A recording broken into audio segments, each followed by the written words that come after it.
ఇప్పుడు నేను అడుగుతున్నాను శ్రీబాబు గారు, బట్టి విక్రమ గారు, ఏమైంది ఈ బొగ్గు? ఈ మిస్సింగ్ బొగ్గు ఏమైంది? 26 లక్షల మెట్రిక్ టన్ను బొగ్గు ఎక్కడ ఉన్నది?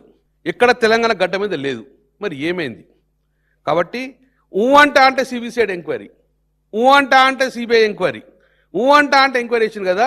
ఇగో ఇప్పుడు నేను డిమాండ్ చేస్తున్నాను, ఇంత పెద్ద స్కామ్ 26 లక్షల మెట్రిక్ టన్ను బొగ్గును ఈ భూమి మీద లేకుండా పోయింది, అఫీషియల్ రికార్డు ఉన్నది. కాబట్టి దీని మీద ఇమ్మీడియట్గా సిబిఐ ఎంక్వైరీ చేసేందుకు ఈ యొక్క బొగ్గు శాఖ మంత్రులు, కేంద్ర బొగ్గు శాఖ మంత్రులు కిషన్ రెడ్డి గారిని డిమాండ్ చేస్తున్నాం. ఇది నీ సంస్థ, నీ కళ్ళ ముందు జరుగుతున్న సంస్థ, తెలంగాణ యొక్క వనరులు ఇది ఒక సుమారు ఇందులో ఇప్పుడు 36,000 మంది ఎంప్లాయీస్ ఉన్నారు. 36,000 ఎంప్లాయీస్ అంటే సుమారు 1,00,000 మందికి సంబంధించి, ఒక కుటుంబంలో ముగ్గురు ఉన్నా కూడా 1,00,000 మందికి సంబంధించిన ఇష్యూ ఇది.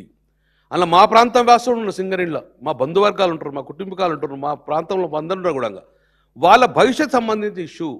సింగరేణి లాభాల బాటలు పోయి నష్టాల బాటలకు ఎందుకు వచ్చింది, ఎక్కడ జరుగుతుంది, ఎక్కడ స్కామ్ జరిగింది? కాబట్టి ఇమ్మీడియట్గా సిబిసిఐడి ఎంక్వైరీ, సిబిఐ ఎంక్వైరీ చేసుకొని ఈ యొక్క 20 లక్షల మెట్రిక్ బొగ్గు ఏమైంది, ఎందుకోసం దానికి ఇన్కమ్ ట్యాక్స్ కట్టారు, ఎందుకు సంస్థ 4,000 కోట్ల ఓడి తీసుకుందో మీరు ఇమ్మీడియట్గా చెప్పాల్సిన బాధ్యత మీద ఉన్నది. ఇందులో స్టేట్ షేర్ 51 ఉంది, మీ సంస్థ సెంట్రల్ స్టేట్ 41% ఉంది కదా. సో 49% ఉంది కదా.